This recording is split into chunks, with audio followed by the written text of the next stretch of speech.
in a way, we are like first responders. Our crews, they're there on the scene too. They're seeing what's unfolding in front of them, like the police and the fire department sometimes. Presented by Sacramento Educational Cable Consortium. You're listening to Lights, Camera, Learn. Welcome to another episode of Lights, Camera, Learn. I've got my guest here today is Kristie Gong. She's the Director of Analytics and Programming at KCRA. It's the NBC affiliate here in Sacramento. Kristie, welcome. Hi, thanks for having me. I'm so honored to be here. Absolutely. Your title's a bit of a mouthful.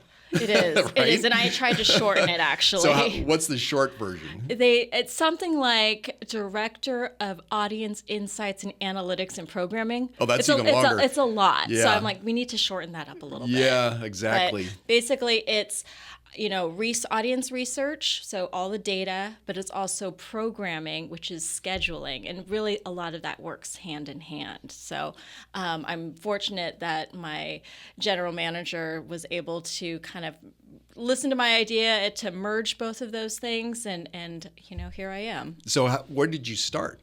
Or how did you start? So it's a long story. It's okay. But I actually started in research. I started doing audience research down in Southern California once I graduated from Cal State Northridge in media management. My advisor at the time at school, she's like, why don't you take the research job? Like, nobody wants the research jobs. It's so unglamorous. It's the numbers job. It's like one step up from accounting and payroll. And, that could be your foot in the door. And at the time, and this ages me a little bit, we didn't have LinkedIn. We didn't have social media. So it's really about who you knew. And I didn't know anybody.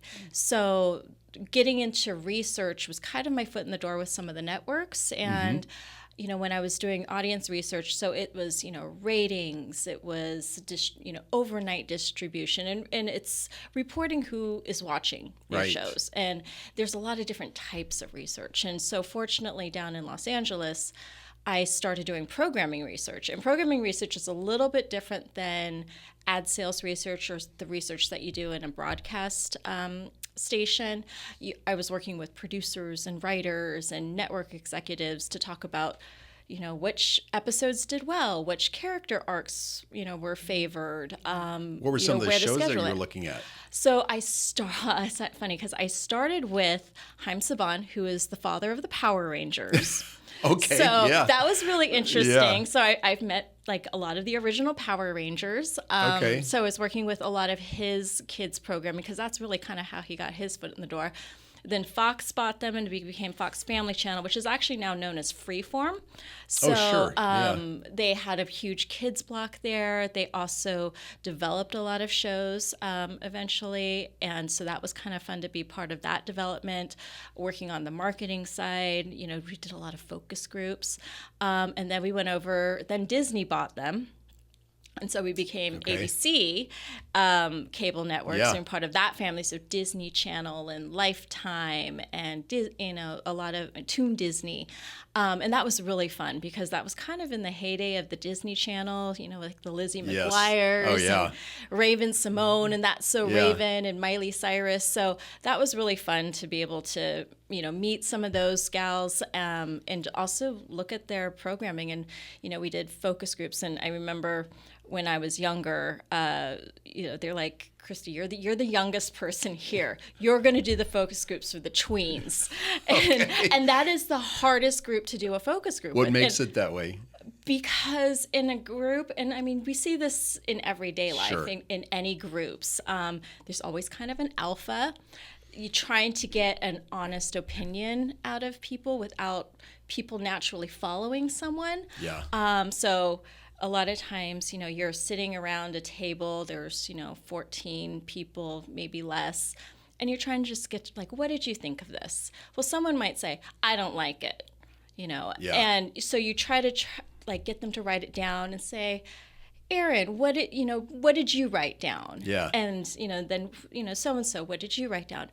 And that's a good way to kind of help balance that out, but it's really tough. And tween girls can be really mean. That's the movie. It's a really tough crowd, but I learned a lot doing that. So, I bet you did. Yeah. I want to go back to that a little bit, but first I want to, because this whole idea of focus groups fascinates me, because I've sat in on a few too. But I want to go back to what in your background or past or whatever made you or helped you gravitate toward working in media, period. And did you ever want to be in front of the camera? Well, I remember being 3. And I know it's a lot of people don't even remember anything of their child, but I just remember it was a connection point with my parents. Like my family, we'd sit around on Sunday nights and watch Wonderful World of Disney. I watched a lot of TV with my mom, and there was just kind of this magical escapism to it that I thought was really interesting. And I probably did watch way too much TV, and probably TV that I probably shouldn't have been watching too. A lot of soap operas. But, I think it was a connection point. And that was just something that I think I gravitated toward. I didn't know what I wanted to do. I didn't know if I wanted to be an actor or a reporter or, someone on air or just writing.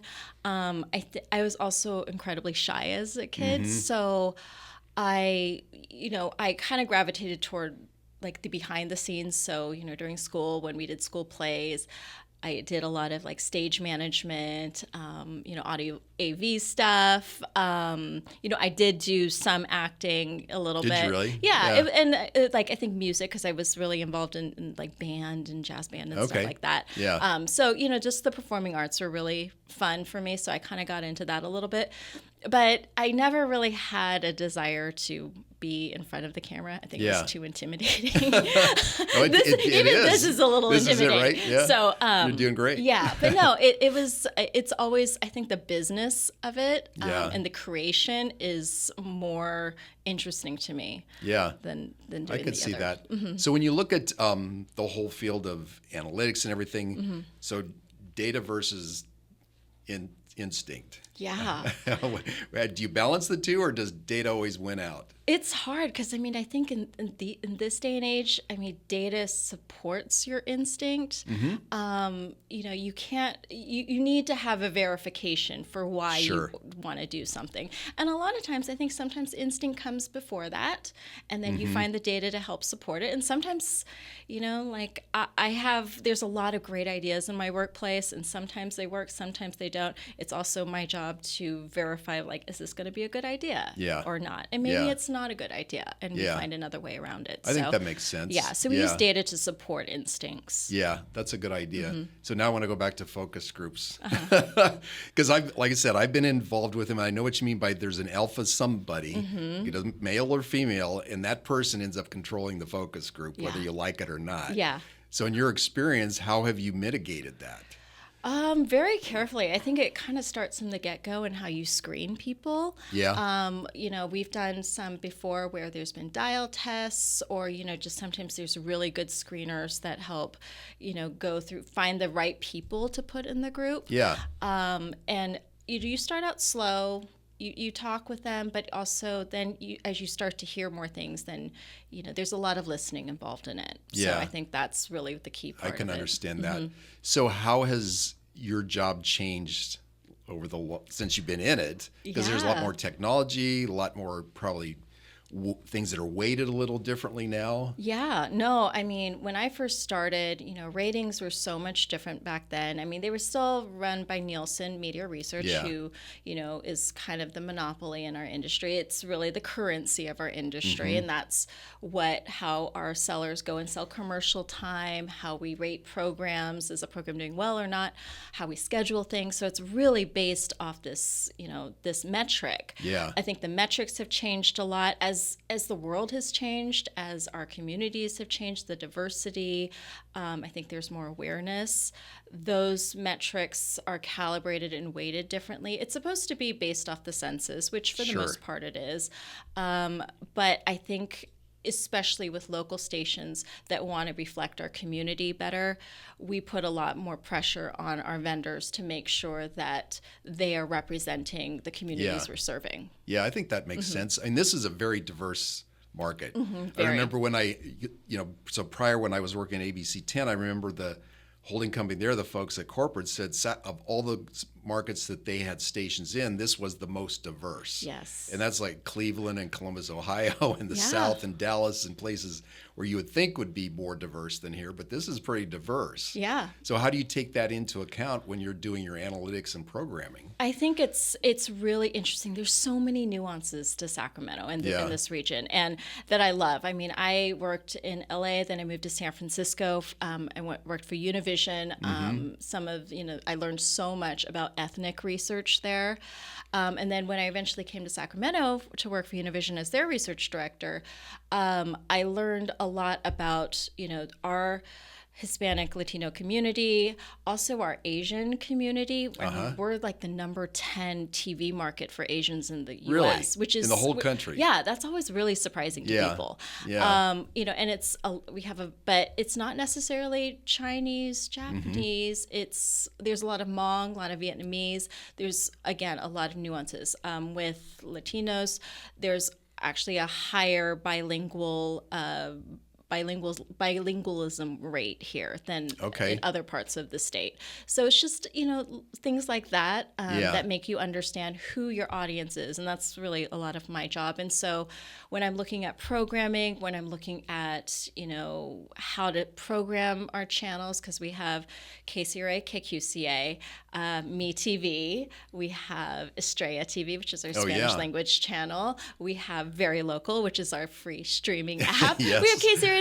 Right. There's a lot of different platforms. And so being able to serve all of these communities and all of these platforms is so important. So I'm taking a lot into account when I'm doing that. Because you can't treat all those platforms together as a monolith, right? You've got to look at each one and say, okay, what's our audience look like at each one of these segments? So what does research look like when you're doing it for these different properties? It's a lot more, like you were saying, how has research changed so much? Well, it's not just measuring TV anymore. Yeah. And it's how people are watching TV. I think people are watching a lot more TV, more than ever before, but they're watching it in so many different ways. They might be watching it on their phone. They might be watching it on a big screen TV. They might be watching on their computer.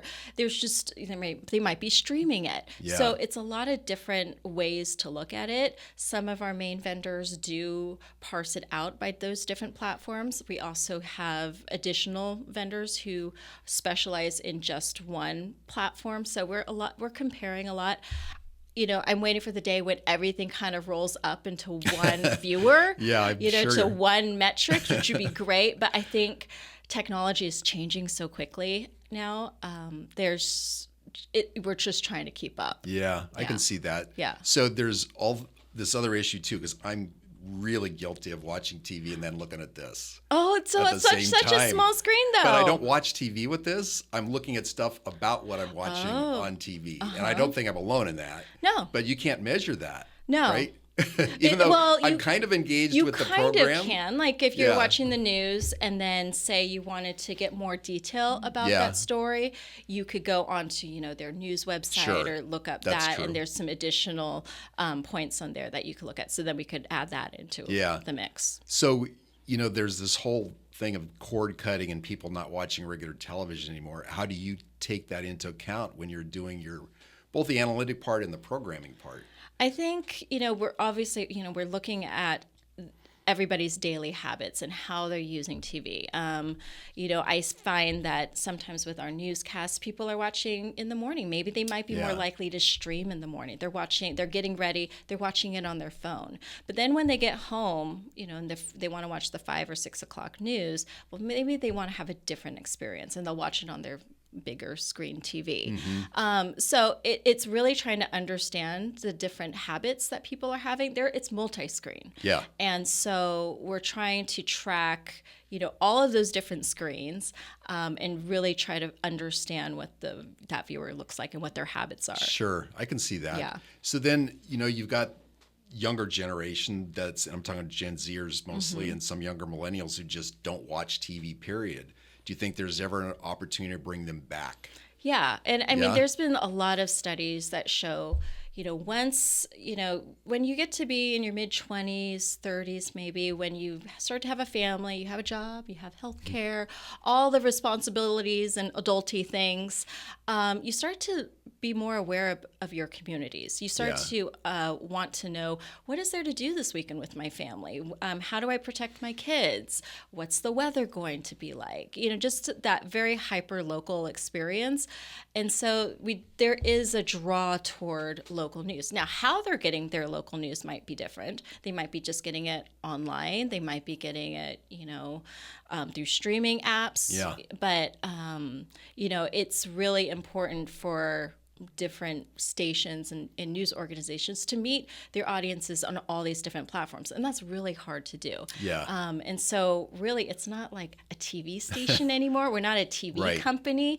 We're a media company. Yeah. And so being able to address audiences on different platforms is really key right now. So I think that's a really good distinction, being a media company. I think where that particularly comes out is during something like the Olympics, where you've got multiple days over a 2+ week period. Yeah. It was on your channel. So how do you prepare for that, and how do you react in somewhat real time to what's going on? Oh, it's so fun. Yeah. I mean, it's so much work, but it's, we have such a good time when we're doing it. Really trying to bring, the Olympic experience to our local communities, because a lot of people from our community are part of the Olympics. Yeah. And, just really trying to find those specific stories. And I think that's really fun.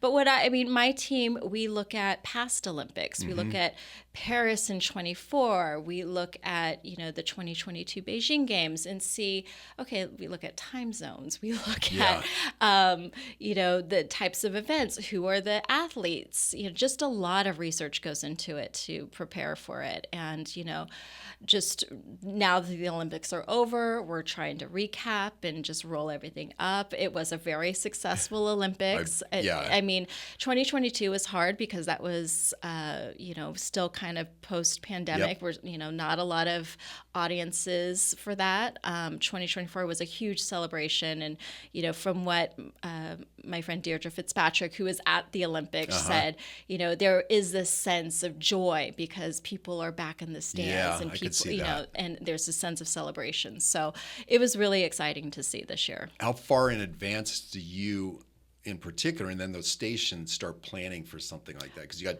2 years now until the LA. Let's just say I've already had my team working on 28. Okay. Yeah, we're starting to estimate for that. Yeah. So it's a big deal. Yeah, because it'll come up before you know it. Yeah. Yeah, it will. And it's going to be great because it's here in California. It's the same time zone. Yeah. Lots of local athletes there. It's going to be really fun. So I'm going to step back a little bit into your past experience. What was the first job you had out of college? Working for Saban at Fox Family Channel. Yeah. Okay. Yeah, Okay. I was a junior analyst. I actually interned there, and the first day after graduation, I got a job. And I reported to work the first day after graduation. Yeah. So I was really fortunate. I had great mentors. It was a lot of different research experiences. Yeah. A lot of people gave me chances.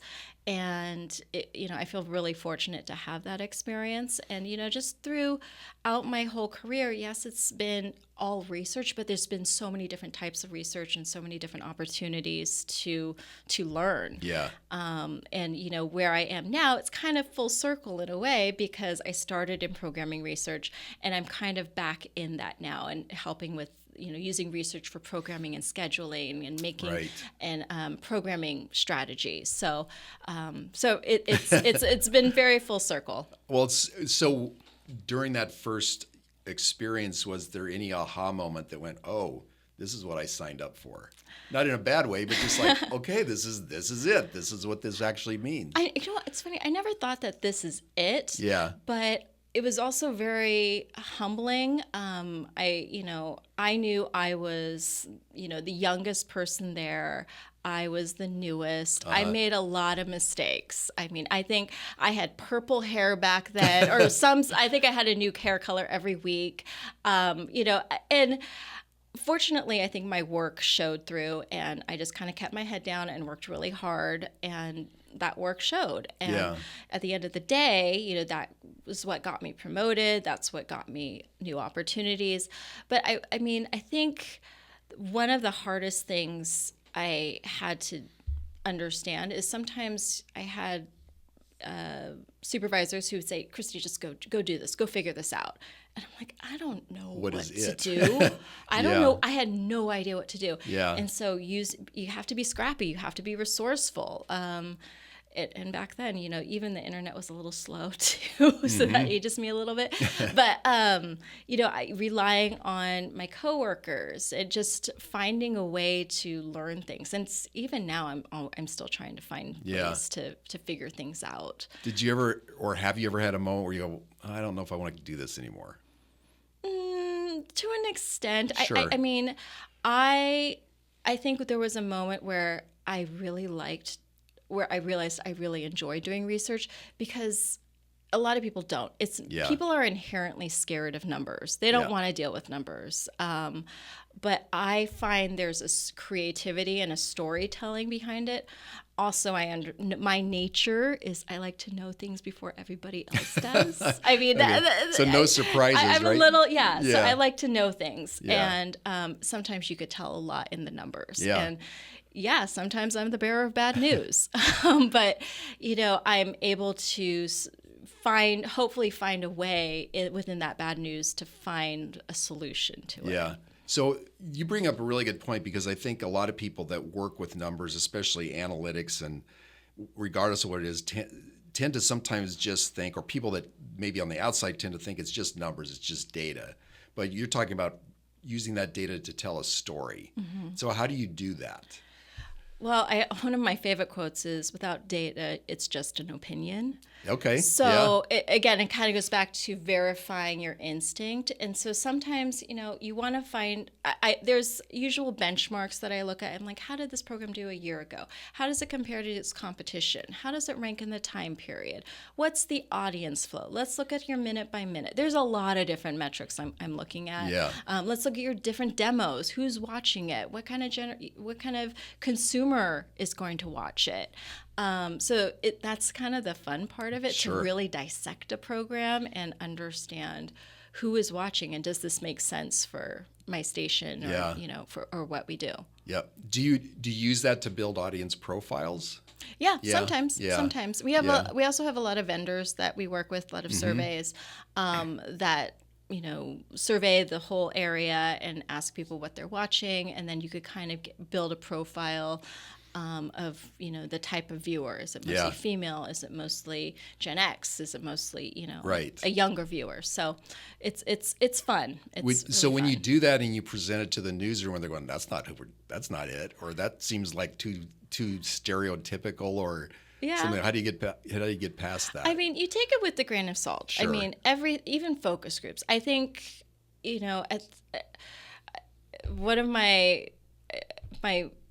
favorite, you know, my best advice is relax, it's just TV. And the worst piece of advice is relax, it's just TV. Okay. Meaning that, yes, you take it with a grain of salt and you have fun with it, but also there is a responsibility. Sure. And you should think about it. Yeah. Let's think about it. Let's make that consideration when we are doing this. Yeah. And if there's a consistency in those numbers, Yeah. usually that's the truth. Yep. So that's you got to look at the trending. It's not just a one-day thing. Right. So we look at a lot of trends over time. So with regard to that, does the data or analytics that you deal with, do you feel like at any point it kind of influences the stories the station pursues, or maybe the way they tell the story, or who they're telling the story to? Not necessarily. Yeah. I think, you know, we try to keep news separate, especially over at Hearst. You know, they have a very specific journalistic process and news integrity.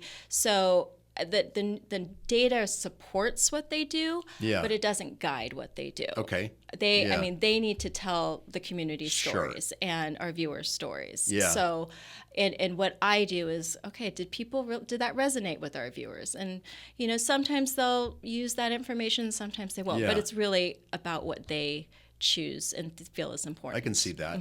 So I think I read some pieces or presentations you've done where earlier on you didn't feel like when you turned on the TV you saw people that looked like you, right? There were no people of color or particular ethnicities. It was predominantly white. Obviously that's changed a little bit, but what's been your reaction over time to that? I mean, it's been great to see a lot of changes in media. I'm, on the leadership board of my TV station. I'm honored to be part of that. You don't find a lot of Asian American women in leadership roles, and so that was a consideration when I stepped up to it. When I was younger, just watching TV though, like Connie Chung was it. Yes. There's actually a funny story. I read a New York Times article that there's a lot of Asian American women in my generation named Connie. Oh, because mainly of that? Because of Connie Chung, because she was it. Yeah. And she was an amazing anchor and just such a role model, and in the Asian American community, like she was it, and that was the pinnacle of success. So it's great to see so many other Asian women and people of color in news and in leadership now. I think we still have a little bit of a ways to go. Sure. But I think the industry is becoming more open to that. Yeah, I think so. I mean, even when I was at ABC 10, we were making a much more concerted effort, not to just hire because of quota, but to, again, this whole idea of Sacramento's that diverse, making sure we have talent and people even behind the scenes that have that diversity. And when you have a newsroom, when you have a station or any staff that is representative of your community, you get a lot of different perspectives. And that's really what you need. Because if you had the same, guy, person, same age group, same background, it'd be awfully boring. You'd have the same stories over and over again. So to have a lot of different opinions, a lot of different perspectives, backgrounds, really helps make the news what it is now. Yeah. So I know you're very involved in different groups that deal with students. In fact, you and I just worked on a few weeks ago with students. Why do you think it's important for folks in this profession to work with students that are still trying to find their way? I mean, well, when I was younger, I wish we had Sacramento Student Media Day. I mean, and that's when it started way back when. I was like, this is like the career fair for all things media. And I thought that was such a cool idea because I didn't know. Yeah. And where I grew up, there wasn't a lot of access to media professionals. And just, thinking you had to be either on air or off air. And whatever that off air was, there's so many different things. Are you going to be in TV, film, writing, now social media, influencer? I don't know. And so to be able to talk to people, to have access to them, to ask them, I mean, you saw at Sacramento Media Day, like the students were asking such great questions, like, how do I get to this role? What do I need to major in college? What skills do I need? To be able to ask those things and have access to people is so important. Yeah, I think it is too. I mean, kind of like you, I didn't know what I wanted to do when I was still in college, and I didn't have the benefit of having something like that, and I would have loved to have been able to pick some brains. Yeah, it was true. Really fun. I even learned things. So, even better. Even better. So when you're looking at the way that media is taught in schools, and I don't know how much experience you have with that, but I'm sure you've been exposed to it to some extent. What's being done right, and what could be done better? Well, I'm obviously not in the classroom. Yeah. And when I thought, teachers do so much, and they do so much more, I think, now than they ever have, especially in a post-COVID world. They're not just teaching the kids how to do something or the ABCs 1, 2, 3s. Right. It's the all-over counseling, the well-roundedness, maybe even like therapists. Yeah. But so I think, they already have so much on their plate. But one thing I have noticed when I have groups of students come to tour the station, and we ask a lot of questions, and one of the questions I like to ask, because I like reverse speed mentoring, is, how do you find your stories? Like, how do you find your news? What is news to you? Like, I find it on social media. Okay, how do you know it's a verifiable source? How do you know it's true?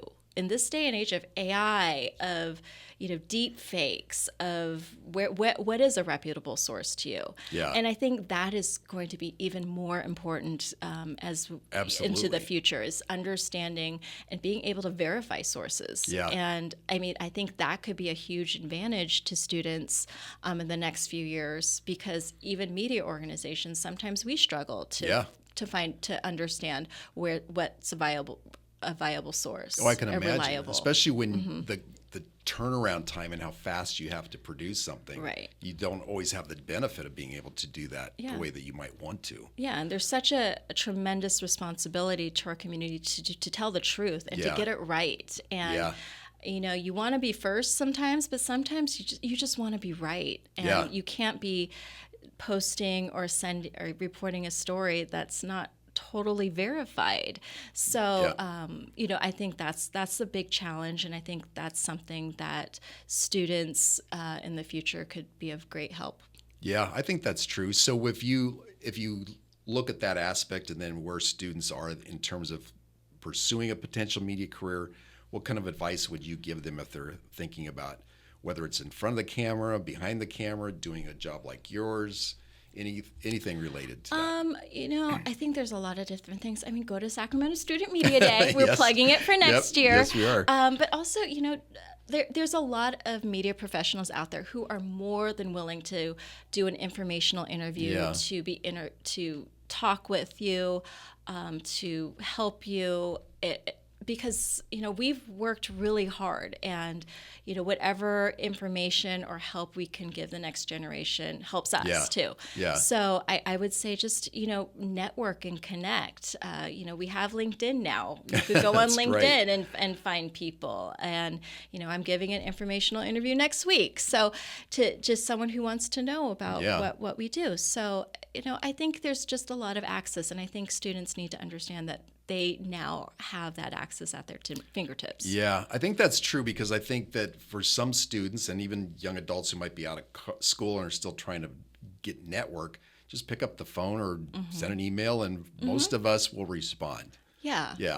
Most of us will. Yeah. And I mean, when the schools, we can't always do tours, but we have some tours that come through, and the students always ask great questions too. Yeah.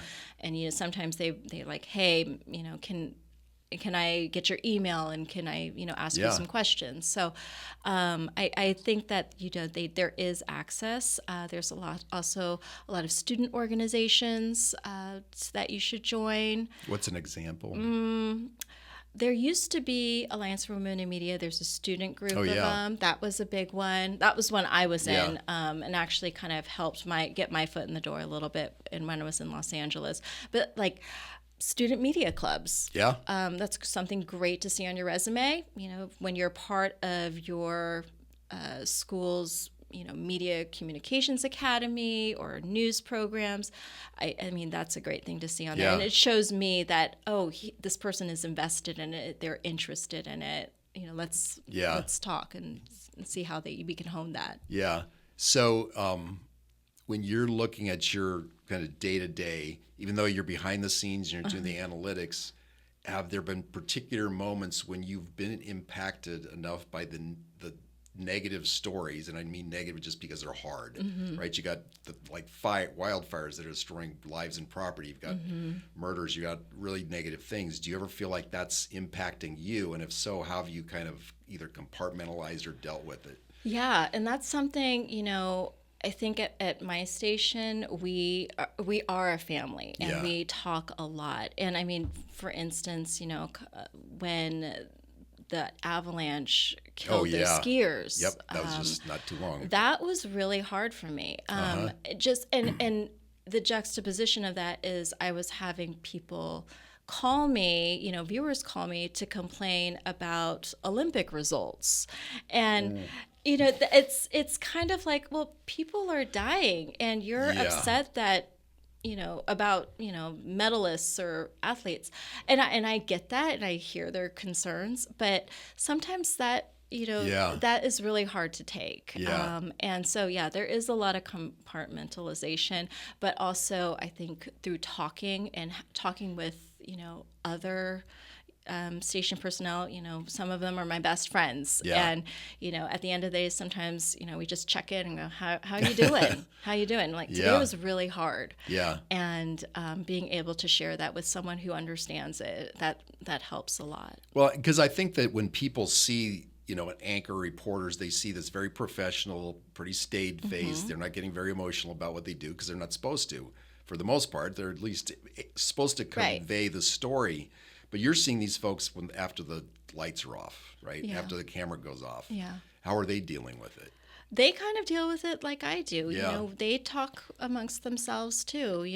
We talk a lot afterward. At the end of the day, they take their mics off and they go home to their families. And I know that they carry that weight with them. And, it's hard because sometimes you just have to swallow it and get ready for the next day and get ready for the next day. And sometimes it does compile. But I think if you have a really good support system and, our general manager has created an environment and a culture of empathy and support and having that shared experience with each other, which has helped a lot. I think so. I mean, I had Monica Diaz on here, who's the news director at 10, and we were talking a bit about this, and she had mentioned that, when she first started as a reporter, one of the things that she covered was the earthquake in Haiti, and the destruction there and what the emotional impact of that. And we were just talking about the fact that now you have the opportunity to talk to therapists, to talk to their folks, to get some help. That wasn't around 10 years ago. No, I think there's definitely much more of an awareness of that and how, it in a way we are like first responders. Our crews, they're there on the scene too. They're seeing what's unfolding in front of them, like the police and the fire department sometimes. And it's a lot to take. And yes, we have therapists. I mean, every month we also have the canine companions come in, which cool. is like it doesn't seem like a big thing, but it does help. Yeah. And just having the dogs there, it's really fun. And but we also have great therapy support as well. So that's great. Okay, so I'm going to ask you, what's the hardest job you ever had? Oh my gosh. Okay. We'll lighten things up a little bit. This has nothing to do with, no, it was the hardest job for me in the sense that I just couldn't do it. Really? And it was sitting at a chair in a desk for, 8 hours making speedboat invoices for speedboat buttons. So there's a green button, a red button, and a silver button. Oh my gosh. And I had to count buttons all day long. Oh my Lord. And I'm like, I think after like the first day I went in, I'm like, I can't do this. Yeah. Who were you working for? I was like a part-time job down in Southern California. That was an interesting one. And then my other one was I somehow wound up as a technical writer for a flow meter technology company. Actually, it wasn't like really a technology company, but they also didn't believe in Microsoft Word. So everything had to be written in Unix. So I was a technical writer for something I really didn't understand. They made a fuel part, like it was flow meters for fuel for Boeings. Okay. Oh my gosh. Okay. For Boeings. And I had to write all the technical specs for on a platform you had to have some technical knowledge. On a platform I didn't really understand, but I learned Unix and Not so I know that's that. Gonna help you so today. that was a very that was a tough job. Yeah, it was I can different. see that. Yeah. What's the most fun job you've had or project you've ever been given? The one now. Yeah. Honestly, the That's one now. cool. It's hard. But there's days but the thing I like the most about my job is every day is different. And some days, yes, I'm crunching numbers, I'm doing analysis, I'm figuring out like a programming strategy. Some days, I'm down in LA at the studios and, meeting with some of the studio people and some of the shows and doing set visits, and that's really fun. And those are the days where I really enjoy my job. Some days, I remember my first day at KCRA, there were baby tigers in the lobby. Is that right? Yeah. So okay. sometimes baby tigers. The other day there was a magician in the lobby. It's just this crazy news cycle that I think I would watch on TV and like news radio or WKRP Cincinnati. Those old shows, and you see like that that station, that kind of crazy. It's kind of like The Office in a way. Yeah. And just every day is different, and that's what I love about it. There's no day is the same. Yeah, I could see that. So, what's the worst advice you ever got in your career? Moving to Sacramento or moving out of LA was career suicide. Really, somebody said that. Yeah. Yeah. Yeah. And now look at you. And look it's work a different you're doing. capacity. But still. Moved out of LA. The people I worked with were amazing. They were so good at their jobs. They were legends.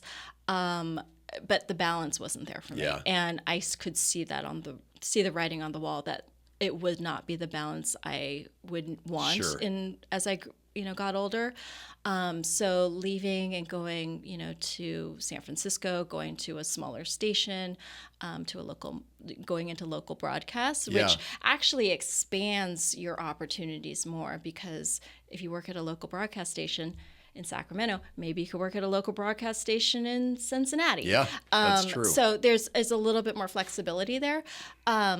But I've been able to make it work, and really grow from it. And every place I've worked at, I've been able to grow. Yeah. What surprised you when you moved here to Sacramento? When I moved to Sacramento, especially coming from San Francisco, there really weren't that many places to eat. No, no, that's true. That's come on, it's come away. It's come away. And so coming here, I'm like, oh my gosh. But over the years, especially from San Francisco. Yeah, and so over the years, as we got more Bay Area influence, and just so many amazing restaurants have opened up, it's definitely much better. Yeah, that's true. So, what's the best advice you ever got? That's a tough one. I found a lot of fun. Yeah. Let me think. I think the one I said earlier is relax, it's just TV. And just to have fun with it. But also there's a great responsibility in it. So, and something I take very seriously. Yeah. Especially working for a legacy station and the responsibility we have to our community. And that importance was, it's a double-edged piece of advice, I think. You should still have fun, and we have the best time. You but have to. It's something that we also take very seriously. What advice would you give to young Asian American women that might be looking at this as a career? What's funny is when I was growing up, my parents did not want me to go into media. Really? They wanted me, my dad was in the Army, so he wanted me to go to West Point. But he also thought I'd be a great botanist, which was really funny because I'm not good at taking care of plants. And so, it was a very, they wanted me to go into a very safe career. Yeah. And they saw media as not safe. But I think the more you explore your options, you can find a way. Yeah. And I think that's the keys.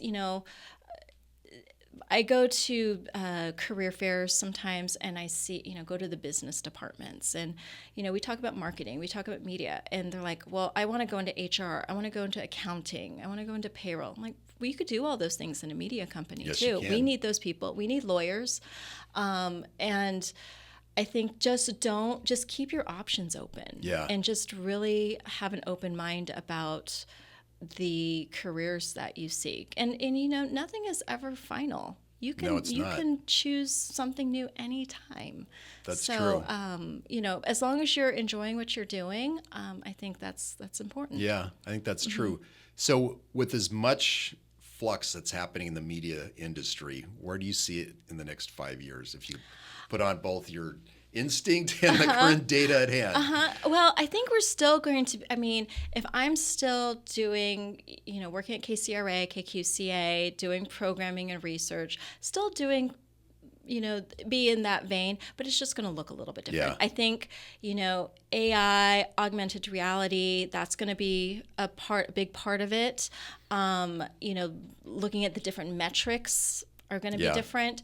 How we program stations, maybe across different stations, across different platforms, that could be a factor in it. So what's going to be important is that, in any career, you're always growing, you're always learning. I take a lot of different classes just to be knowledgeable in all these different spaces, and things are changing so quickly. Yeah. So being ready to meet all of those things, whatever they are, Yeah. in the next 5 years is going to be important. I think that's true. You had mentioned AI, and I forgot I was going to ask you about that. How are you using that in your current job? Well, AI, I believe, someone told me, well, AI should be like a very good intern. That's somebody else mentioned that Yes. to me too. So it's a lot of efficiencies right now. Yeah. Like, hey, I need, something converted into this format, or I need times converted, or I need you to help write something. Just a lot of utilities right now. We don't use it for news. Yeah. We don't use it for content, obviously.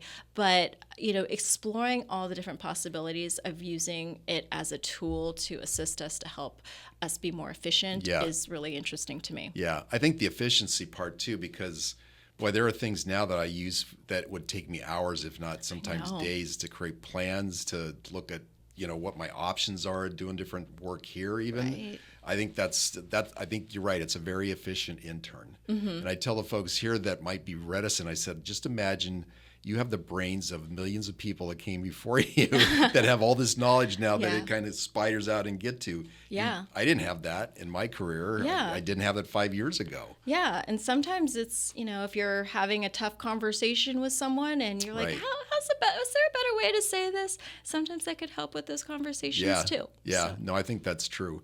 So any last words for folks out there? Well, just thank you again for having me. Yeah. I think, media is great. It's not dying. TV is not dead. It's, content is going to be so important. What you guys are doing now is building a foundation for what you're going to do in the future, and, continue to just, be dedicated and persistent, and, chase what you want. And, I think that will, your fruits of your labor will appear someday. So I think that's going to be, I just want you to have hope. I think we need more hope. Yes, we do. Yeah. And there's, even though it might be lacking, it doesn't mean it's not deserved. No, media is not doomed. Yep. There you go. That's the last word. Media is not doomed. Media is not doomed. Yep. All right. Well, Kristie, thank you. This has been great. I Thank appreciate you for taking having the time. me. Absolutely. This was fun. All right. Well, that's it for this episode of Lights, Camera, Learn. You can catch us on Spotify, Pandora, Apple Music, and on our website at secctv.org. And you can also support us on Patreon by clicking on Lights, Camera, Learn. Until the next episode, make it a great day. Thank you.